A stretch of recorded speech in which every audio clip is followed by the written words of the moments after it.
Okey, Assalamualaikum dan selamat petang. Okey, seperti yang dijanjikan, okey, memandangkan saya ada masa hari ini, okey.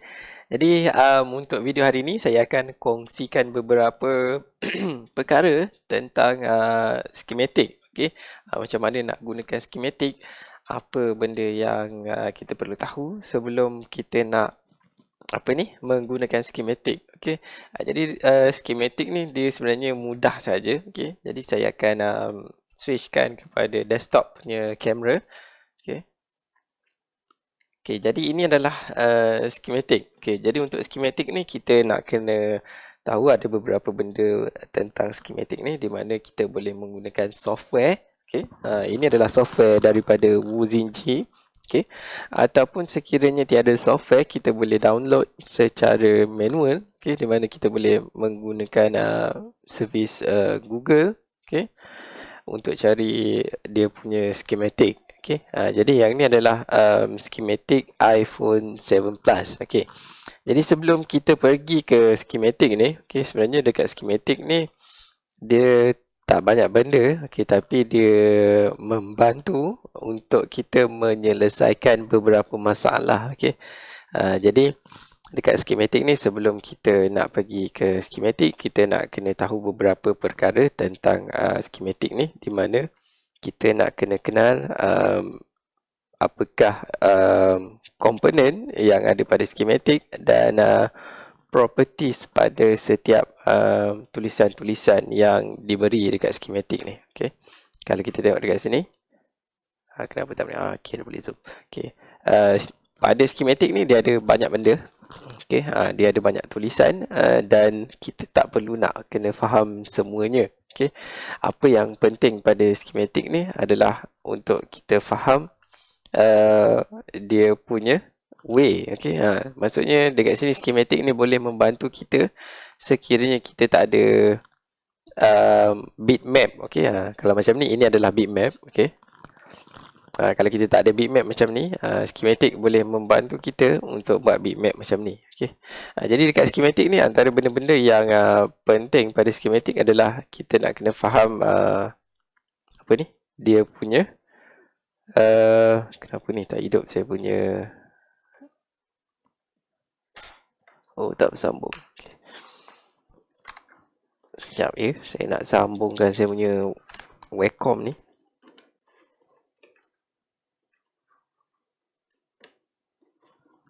Okey, dah sambung saya punya webcam. Okey, dah hidup. Okey, jadi pada skematik ni ada benda yang kita perlu tahu, okey, di mana pada awalnya, okey, kita nak kena tahu tentang komponen. Okey. Okey, dekat skematik ni tak banyak, okey. Benda yang pertama kita nak kena tahu adalah komponen, okey. Okey, dekat komponen tu dia ada, kita nak kena tahulah, okey, dia punya simbol, lagi properties dia, okey, dekat komponen ni, sebab pada komponen ni ada banyak benda yang dia akan dilabel pada skematik. Okay.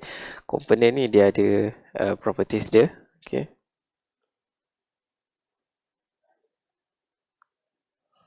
Dan juga dia ada beberapa lagi detail mengenai net name. Okay.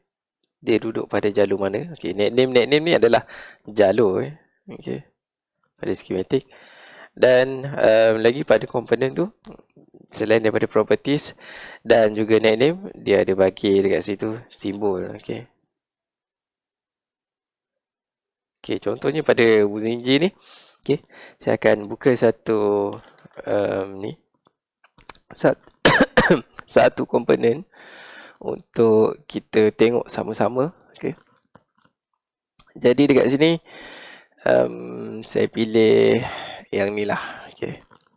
Okay, C0805. Okay. Jadi pada C0805 ni, kalau kita tengok, ini adalah dia punya maafkan saya. Okay, ini adalah dia punya nombor siri. Okay. Dia macam lebih kurang nombor siri lah. Okay. Nama dia, ataupun kalau dalam apa ni, organisasi polis, okey, itu adalah nombor badan dia. Okey, bila kita sebut C0805, jadi dia seorang saja yang ada nama C0805 ni. Okey, jadi ini adalah nama dia. Okey, jadi dekat bawah ni dia ada bagi value dekat sini. Okey, 2.2 UF. Okey, jadi yang dekat bawah ni sebenarnya ini adalah microfarad, okey, nilai kapasitor tersebut. Okey, jadi dekat bawah ni lagi ada 20%.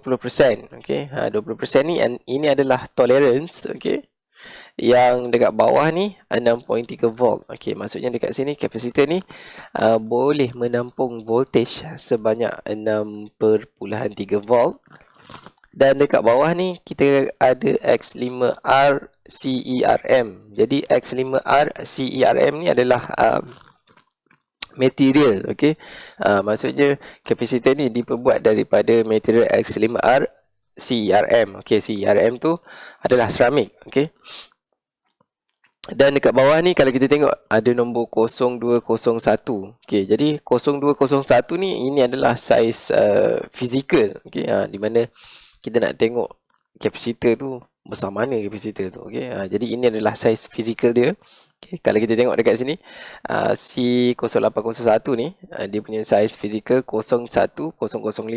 Jadi yang ni lagi kecil daripada 0201 ni. Okay, jadi dekat bawah ni dia ada tulis sekali dekat sini room. Okay, bilik mana dia duduk. Okay, jadi bilik yang C0805 duduk ni adalah SOC. Okay, jadi SOC ni bila kita bercakap tentang skematik, bila kita nak faham tentang skematik, sebenarnya kita nak kena faham beberapa short term yang dia label dekat skematik tu. Okey, jadi SOC dekat situ bermaksud sistem on chip. Okey, sistem on chip. Okey, jadi lagi seperti yang saya explain tadi, kita ada komponen, dia ada properties dan dia ada net name. Okey, net name dia tu kalau kita tengok dekat sini, ini adalah nickname dia. Okey, dekat atas ni, dekat line dia ni, okey, ada satu nickname, nama dia PP1V2SOC. Okey, jadi PP1V2SOC ni apa benda sebenarnya? Okey, saya pun tak tahu apa benda PP1V2SOC ni, sebab kita nak kena tengok daripada mana dia datang. Okey, ke mana dia pergi, daripada mana dia datang. Okey, jadi PP1V2 dekat situ, PP adalah power positif. Okey, 1V2 adalah 1.2 volt dan SOC dekat belakang tu adalah sistem on chip. Okey, jadi nama nickname dekat situ adalah PP1V2 SOC. Okey, jadi kalau kita tengok dekat sini, kalau saya double klik PP1V2 SOC ni, okey. Selalunya dia cari dekat sini ya.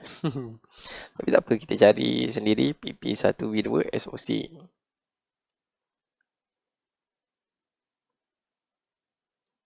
Okey, jadi ini adalah PP1V2 SOC. Okey. Bila kita guna bitmap, dia lebih memudahkan kerja. Okey. Sebab kalau kita guna skematik, kita nak kena trace satu-satu. Okey, kita nak kena cari satu-satu komponen pada skematik ni. Okey, PP1V2 ni. Okey, kita nak tahu dia bersambung dengan apa, dia berjumpa dengan apa. Kalau kita tengok dekat sini, yang ni kita boleh tengok terus direct ada kapasitor, ada resistor, lagi kapasitor, ada resistor lagi. Okey, jadi ada lagi dekat sini satu komponen. Okey, ini adalah kapasitor. Dan komponen yang seterusnya ini adalah CPU. Okey, jadi itu adalah bitmap, di mana bitmap ni lagi mudah untuk kita gunakan. Okey, sebab yang ni adalah PP1V2 SOC. Okey, jadi kalau kita tengok PP1V2 SOC ni, kalau kita nak lukis secara manual pun boleh sebenarnya. Okey, jadi untuk PP1V2 SOC ni, daripada mana dia datang dan ke mana dia pergi sebenarnya. Okey, jadi kalau kita nak tahu daripada mana dia datang, ke mana dia pergi, okey, kalau kita tengok dekat sini, dekat Wuzinji ni, okey, alih kepada bitmap, secara automatik dekat sini saya boleh assume yang dia daripada PowerIC U1801. Okey, Jadi dekat sini kita cari U1801. Okay. Jadi ini adalah IC, power IC U1801 dan PP 1V2 SoC tadi tu, daripada mana dia datang, mesti ada dekat sini. Okay. PP 1V2 SoC.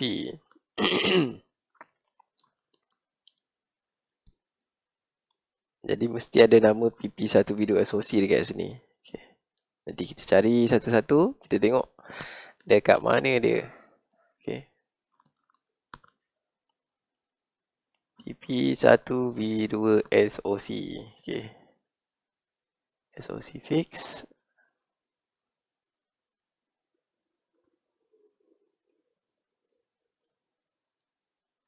Ini adalah LDO.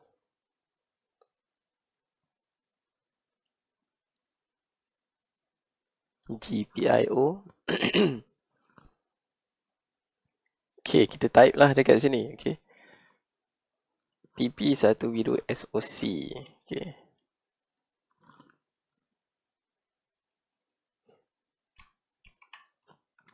Okay, kita search dekat sini. Okay, jadi ada beberapa pinpoint dekat sini. Okay. Page 8. Okay, di mana yang ni adalah PCIe interface. Okay. Lagi pun sama.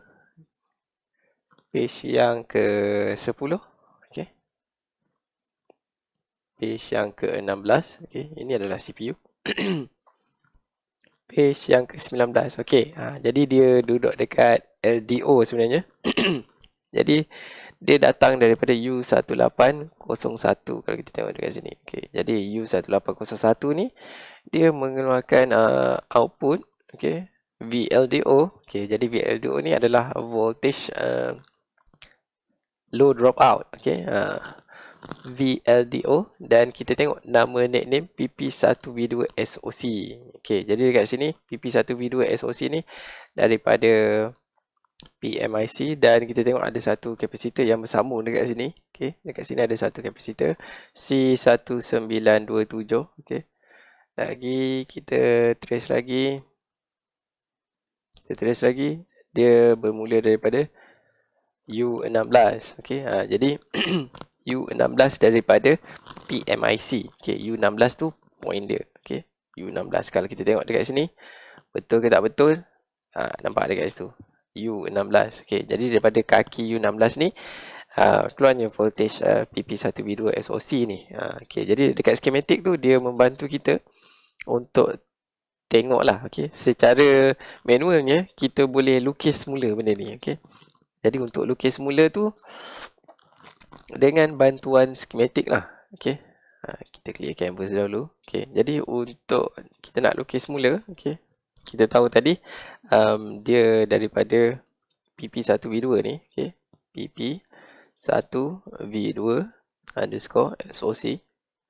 Okay, datangnya daripada power IC. Okay, jadi power IC tu U1801. Okay, yang ni daripada kaki U16 tadi. Okay, betul ke? Okay, daripada pin U16. Okay, kita refer balik dengan Uzinji. Okay, betul dekat situ U16. Okay.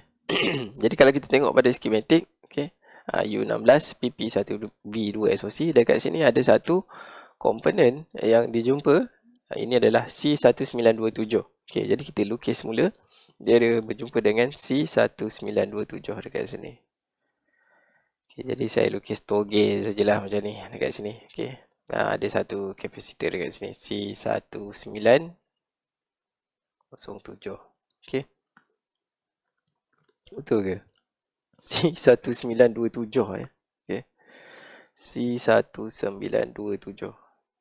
Okay, jadi yang ni terpadam dulu.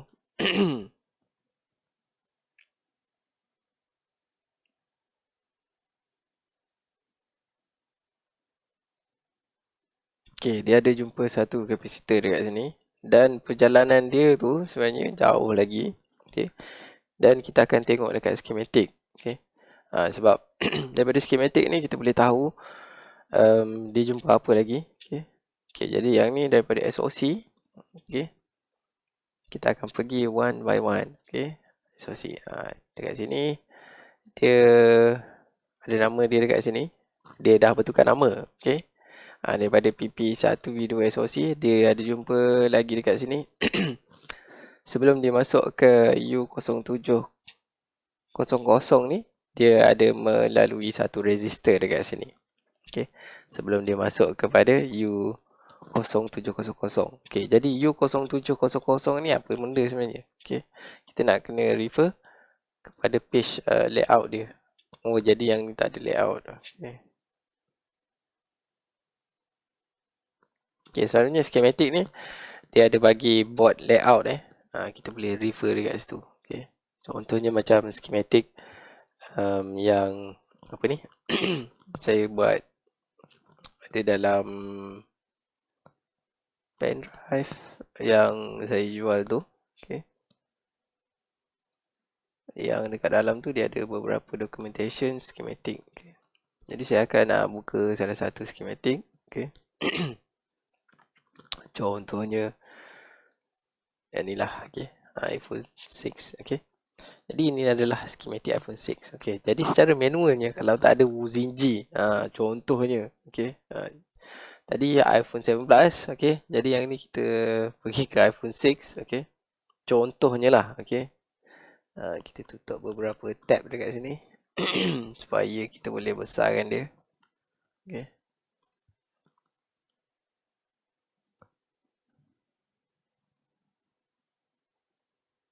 Okay, jadi yang ni adalah daripada Borneo Flasher. Okay, saya dapat dia daripada guru saya. Okay, tak silap saya 4 tahun lepas. Okay, 4 tahun ke 5 tahun lepas, saya dah lupa dah. Okay, daripada guru saya, Rizal Arsyad Dini. Okay, pengasas kepada Borneo Flasher. Okay, jadi ini adalah schematic iPhone 6. Okay, jadi kalau dulu bila kita menggunakan schematic dengan mouse ni, okay, cara guna PDF ni, kita klik control. Okay, saya sedang tekan butang control dan scroll menggunakan mouse, okay, untuk zoom. Okay, itu adalah cara manual kita gunakan PDF. Okay, kemudian kita tekan space, dia akan jadi mouse kita ni, okay, dia akan jadi hand tool. Okay, jadi bila kita tekan space, kita boleh click and drag. Okay. Lagi bila kita tekan alternate, okay, alternate ni dia bertukar daripada direct tool kepada ni. Okay. Kemudian kalau kita tekan T, tak payah tekan T, okay, untuk select kita just select saja. Okay. Jadi yang ni image saja dekat sini. Okay. Okay, yang tu boleh select dekat situ. Okay, kita akan scroll apa yang dimasukkan dengan layout tadi. Okay, sorry lupa layout tadi tu. Inilah layout tadi. Okay. Okay, ini adalah layout. Okay. Kalau macam kita pakai Wuzinji tadi, kita menggunakan bitmap. Okay, tapi schematic sebenarnya ini adalah layout untuk kita cari. Okay. Kalau tanpa bantuan bitmap, memang kita nak trace satu-satu tu memang susah sikit untuk kita nak trace satu-satu. Sebab tanpa kita buat tracing, okay, tanpa ada buat layout macam ni, kita susah untuk trace, nak tengok komponen tu dekat mana. Okay. Contohnya dekat iPhone 6 je lah. Okay. Jadi kita akan pergi pilih secara random. Okay. Kita akan scroll ke bawah. Okay. Kita akan pilih secara random satu komponen. Okay. Okay, contohnya komponen ni. Okay, C1264. Okay, jadi bila kita nak cari komponen ni dekat motherboard tu, okay, korang tak ada Wuzinji, korang tak ada ZXW, korang tak ada EasyDraw ke apa lagi software yang lain. Korang nak cari C1264 ni, dekat mana C1264 ni? Okay, cara dia mudah saja. Okay, kita klik and drag dekat sini. Copy saja dekat sini. Okay, copy. Lepas copy, tekan Ctrl F. Okay, ataupun kalau tak nak tekan Ctrl F, dekat atas ni, dekat toolbar ni, pada bahagian atas ni, kita boleh klik dekat sini, dia akan keluar file dekat sini. Okay, jadi kita paste dekat sini. Okay, C1264. Okay, klik next. Okay, ataupun enter saja. Okay, dia blur. Okay. Okay. Jadi C1264 kalau kita tengok physical dia pada motherboard tu, dia berada pada kedudukan dia ada dekat sini. C1264 berhampiran dengan IC U1202 ni. Okay. Jadi C1264 tu dia duduk dekat sini. Okay. Jadi itulah cara manual 4-5 tahun lepas yang saya gunakan. Di mana saya gunakan schematic ni secara manualnya, saya nak trace satu-satu, nak cari dekat manakah dia punya komponen. Okay. Kat mana kedudukan dia. Okay. Jadi dekat schematic ni lagi, apa yang ada dekat schematic ni, dia seperti yang saya bagi tahu tadi. Okay. Sebelum kita nak pergi ke schematic, okay, kita nak kena faham beberapa benda, di mana komponen, net name dan juga dia punya properties. Okay. Komponen, simbol, net name dan juga properties. Okay. Jadi simbol untuk register, okay, kalau kita tengok simbol dia macam ni. Okay. Bersegi-segi-segi macam bukit macam ni. Ini adalah register. Okay. Macam mana saya tahu ini adalah register? Dekat sini dia ada label huruf R. Okay. Jadi short term dia adalah R. Okay. Jadi lagi dekat sini dia ada bagi tahu, dia ada tulis 470. Okay. 470 ni, ini adalah nilai register tersebut. Tapi please take note, dekat sini dia label no stuff. Okay. Jadi no stuff dekat sini, kalau awak cari pada fizikal dekat motherboard telefon tu memang tak akan jumpa lah. Okay. Sebab no stuff dekat situ. Okay. Jadi tak payah nak cari dekat situ. Memang no stuff, tak ada. Dan ini adalah net name. Okay. PP5V0 USB. Okay. Net name ni adalah PP. Okay. Power positif. 5V0. 5.0 volt. Dan USB. Okay. Universal Synchron apa entah. B2 bus. Okay. Jadi kita nak kena tahu short term dia ni apa yang dia refer. Okay. Yang ni adalah PP5V0 USB to PMU. Okay. Daripada USB ke PMU. Okay. Mungkin dia bagi hint dekat situ pergerakan dia. Okay. Nama dia USB to PMU ataupun PMU pergi ke USB. Okay. Jadi dekat sini dia label benda tu adalah V-bus. Okay. 5V0. Okay. Voltage bus. Okay. Bus tu saya lupa dah apa dia punya ni. Okay. Sebab short term untuk bus tu dia ada, saya dah lupa dah nama dia. Okay. Tapi benda tu dah lama saya belajar. Tapi jarang sangat saya guna. Mostly memang ini je yang saya guna. Okay. Saya tengok apa komponen, dia pergi mana. Nak tengok apa komponen yang rosak, saya ukur satu saja. Okay. Semenjak ada bitmap ni, dah jarang lah saya guna schematic. Tapi apa pun schematic ni memang kita nak kena guna juga in case tak ada internet ke. Okay. In case server dia down ke, memang kita nak kena tahu. Okay. Memang kita nak kena pakai juga schematic ni untuk kerja kita. In case lah ada beberapa problem macam tu. Okay. Tapi jarang lah berlaku. Okay. Jadi dekat schematic ni kita nak kena tahu dia sebenarnya dia ada properties, voltage properties. Macam mana kita nak tahu PP GPU ni berapa volt. Okay. PP VAR SoC ni sebenarnya dia berapa volt. Okay. Jadi dekat sini dia ada page voltage properties sebenarnya. Okay. Saya akan tengok dekat sini. Voltage. Okay. Next. Nampak dekat sini dia ada satu page voltage properties. Okay. Jadi untuk setiap net name tu, okay, dia ada voltage yang memang engineer dah design dekat situ. Dan macam mana kita nak tahu berapakah voltage yang ada dekat situ adalah berdasarkan voltage properties ni. Okay. Jadi voltage properties ni kalau kita tengok ni PP GPU tadi. Okay. PP GPU. Okay. Berapakah voltage PP GPU? Okay. Kalau kita tengok dekat page properties ni, voltage untuk PP GPU adalah 1.1 volt. Okey, ada nickname dia label, okey, 1V2, 1V8, okey, 1V3, 3V0, okey. Jadi yang tu voltage memang kita dah boleh agak dah berapakah voltage dia, okey. Tapi kalau macam yang dia label nama saja, okey, PP CPU, PP GPU, PP VCC main, lagi PP apa lagi, okey. Banyak lagi PP-PP lain yang tak ada indicator voltage dekat situ, okey. Contohnya ni PP Tristapin, okey. PP Tristapin ni voltage dia 5 volt, okey. Lagi dekat atas ni kita ada PP codec to mic 1 bias connection, okey.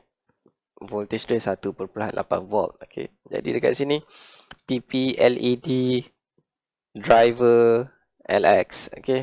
Voltage dia 5 volt. Okey, kalau kita tengok dekat sini dia tak ada label macam dekat bawah ni. Okey, dekat bawah ni dia ada label juga PP2V9, okey.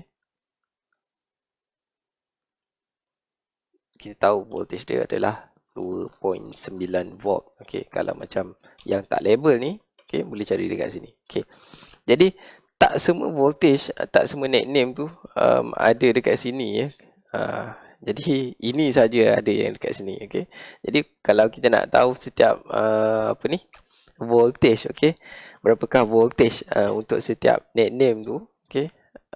Nak kena compile banyak-banyak schematic lah, okey. Kita nak kena cari satu-satu schematic untuk kita tengok. Kadang-kadang pada iPhone 5 dia ada bagi voltage properties, pada iPhone 6 tak ada voltage properties tu, sedangkan nickname tu wujud dekat iPhone 6 ni. Okay. Jadi benda yang macam ni memang kita nak kena refer dekat sini ya. Sekian, terima kasih. Okay. Dan selamat berpuasa bagi yang beragama Islam. Okay.